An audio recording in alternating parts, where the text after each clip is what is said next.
پہلے تو بزرگوں کا یہ معمول ہوتا تھا کہ مسجد سے اوپر کسی کا مکان نہیں ہوتا تھا، مسجد سے اونچا گلی میں کسی کا مکان نہیں ہوتا تھا کہ اللہ کا گھر ہے اس سے بڑا گھر کسی کا نہیں ہونا چاہیے۔ خانہ کعبہ پر بھی یہی تھا معمول۔ یہ تو اب کے ظالموں نے بڑی بڑی اونچی بلڈنگیں بنائی ہیں، برسوں سے وہاں پر بھی تابعین یہ کہتے تھے خانہ کعبہ بیت اللہ جتنی اونچی تعمیر ہے اس سے اونچی تعمیر اس زمانے میں کسی کے گھر کی نہیں تھی، ہونا بھی یہی چاہیے۔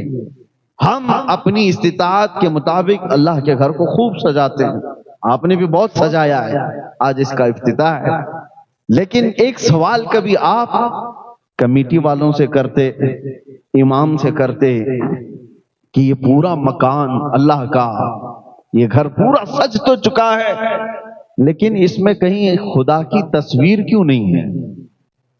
خدا یہاں پر دکھتا کیوں نہیں ہے؟ سارا سامان تو لگایا، آج تک کسی نے یہ سوال کیا نہیں۔ ہم پیدائشی عقیدہ یہ لے کر کے آ رہے ہیں، یہ دنیا کی واحد قوم ہے مسلمان جو بغیر دیکھے اللہ کی بارگاہ میں سر بسجود ہوتی ہے۔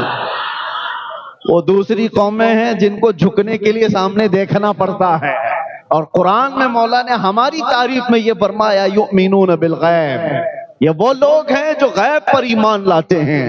تمہیں کس نے کہا، تمہیں کس نے کہا کہ اللہ ہے؟ صرف میرے عزیزو ہم نے جو رب تبارک و تعالیٰ کے وجود کو پہچانا ہے وہ کس کے ذریعے سے؟ محمد الرسول اللہ کی ذات سے۔ میرے آقا صلی اللہ تعالیٰ علیہ وسلم نے فرمایا اللہ ہے، تو ہم نے اس کو تسلیم کر لیا، اللہ ہے۔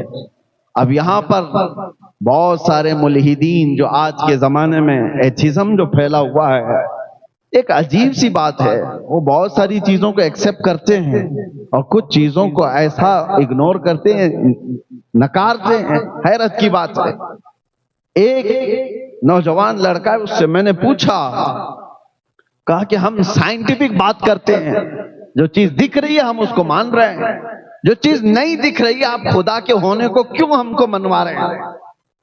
خدا کو کسی نے دیکھا ہے تو نہیں دیکھا تو ہم کیوں مانیں؟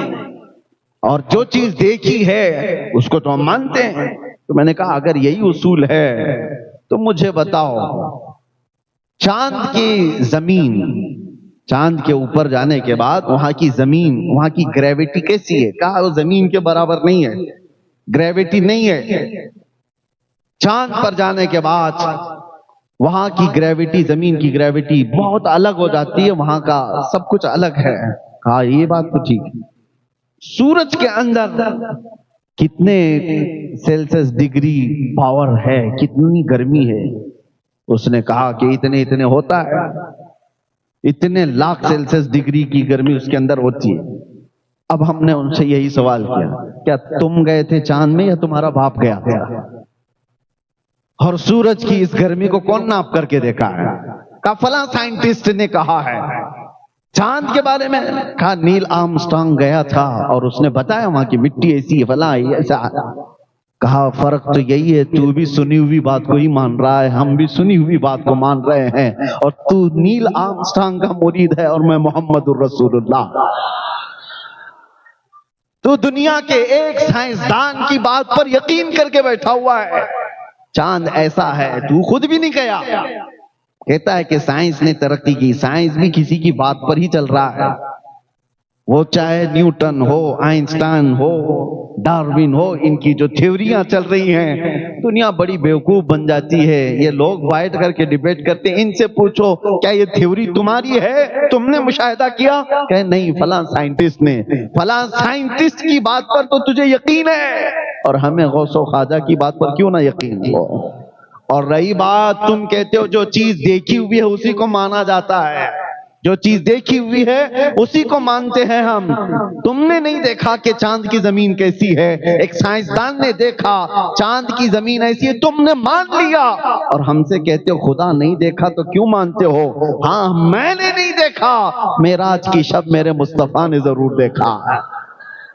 میرے مصطفیٰ نے دیکھا ہے، اسی لیے ہم نے رب کو پہچانا ہے تو میرے مصطفیٰ کے دروازے سے، اور جو اس دروازے سے مضبوطی کے ساتھ لگا ہے اس کو اعلیٰ حضرت فرماتے ہیں بخدا خدا کا یہی ہے در، نہیں اور کوئی مفر مقر، جو وہاں پہ ہو یہی آ کے ہو، اور جو یہاں نہیں تو وہاں نہیں۔ یہ ہے ہمارا طریقہ استدلال۔